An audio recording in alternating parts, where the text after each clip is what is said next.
અને સમાચાર પ્રવાહ કસો અમરેલીથી અમરેલી જિલ્લાના રાજુલામાં આંતરજાતીય લગ્નના મામલે વિવાદ સર્જાયો છે।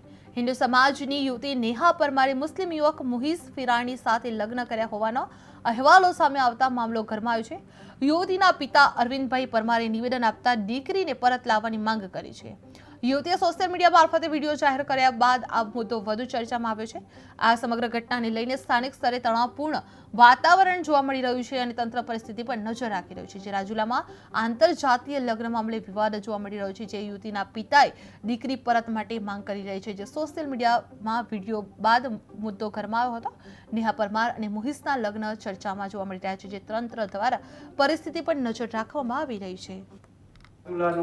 લોહાર જ્ઞાતિનો અરવિંદ માધુભાઈ પરમાર, જે નેહા પરમારનો પિતા, જે મારી ઉપર અત્યારે ગંભીર આક્ષેપો નાખીને જે વિડીયો કરે છે, જે મારી વિરુદ્ધમાં બોલે છે, એને હું કહેવા માંગુ છું કે આવું બોલે નહીં। ને બીજું કે મારે જે આ જે લવ જેહાદનો ભોગ બનેલી છે એવું એ ન બન ને તું પાછી વહી આવ ને કેરલા સ્ટોરી 1 અને 2 હવે 3 નથી બનાવી, ભારતના લોકોને નથી દેખાડવી ને તું